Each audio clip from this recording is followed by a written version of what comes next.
perspective. Appreciate it.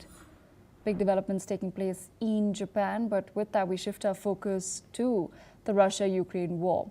Russia has now fired its biggest ever aerial barrage at Ukraine early Sunday, killing at least 3 people and setting the seat of the Ukrainian government in Kyiv ablaze.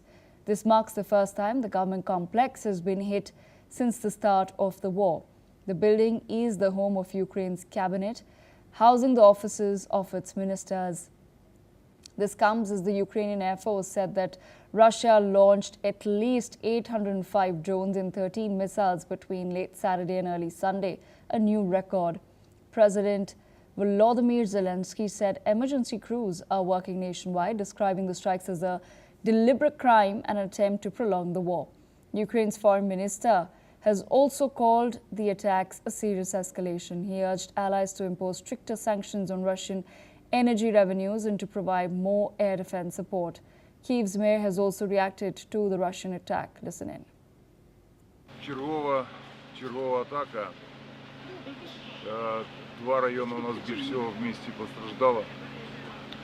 Дарницький, Святошинський район. Зараз знаходимося в Святошинському районі. Ми бачимо влучання, обломки шахеда «Герань», влучання в житловий будинок, влучання є в урядовому кварталі. Є урядова будівля, де зараз триває пожежа.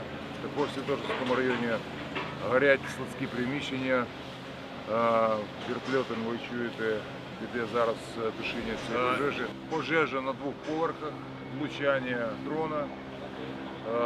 І загиблих нема, наскільки у нас є інформація. Іде зараз ліквідація наслідків.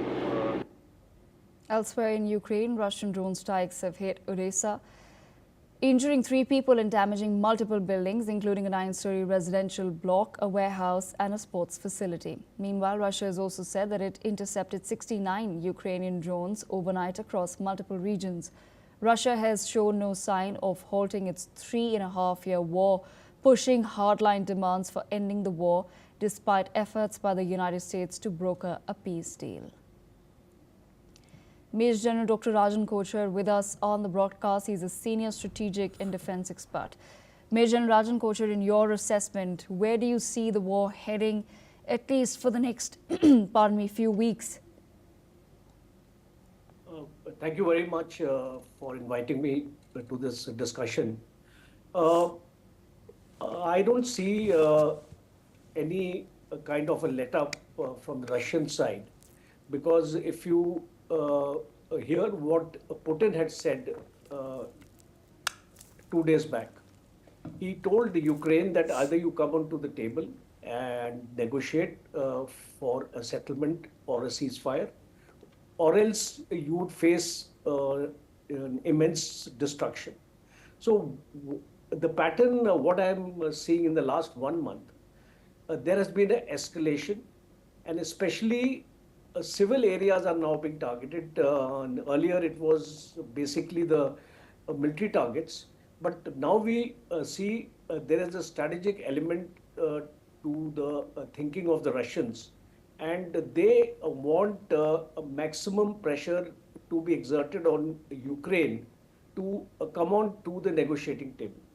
And when they will come to the negotiating table, Russia wants maximum leverage with them, and that is why we see Kharkiv has been activated, Zaporozhye has been activated, and Donetsk, especially the fighting on the southwestern part of Donetsk, has intensified.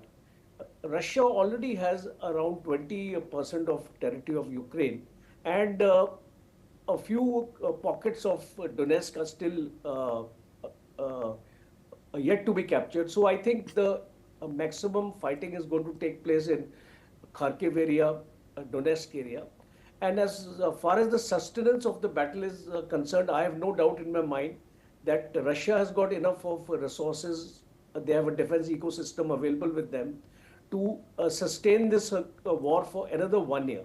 So I have an apprehension that Zelensky is trying to delay this entire thing Possibly he feels that he's going to get support from the European Union, and uh, a few countries have also wanting Zelensky to continue with the fighting, but he needs to be slightly more pragmatic.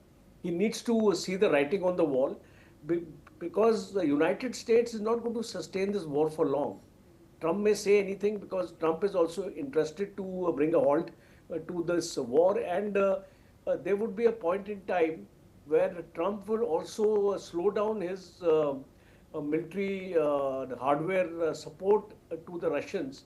And as far as I feel, to sum it up, I see three scenarios playing up. The first scenario is, as I you mentioned now, and these scenarios are in the medium term.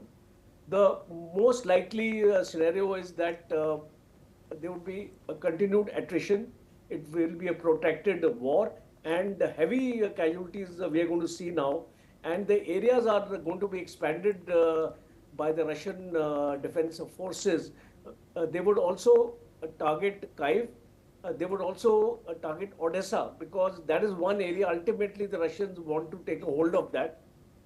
The second indicator is a sort of a temporary ceasefire, I would say. I won't say the conflict will get frozen, and it will be through a negotiated kind of a thing where security guarantees will have to be given to Ukraine. So that would have to have the involvement of certain third parties like China, Turkey, Saudi Arabia, and the European Union. So that is a 20% possibility I see. And the last is we see that everything will fail, and this war will be a protracted one where Russia launches a conventional attack, a total all-out attack for maximum occupation of territory. Likelihood of this third scenario is actually the least. It's not more than 10%. So ultimately, in my final analysis, I actually visualize that this war to be continuing for at least next 3 months. And I'm sure in that period of 3 months, there would be pressure on Ukraine to come to the negotiating table and you ask for a ceasefire.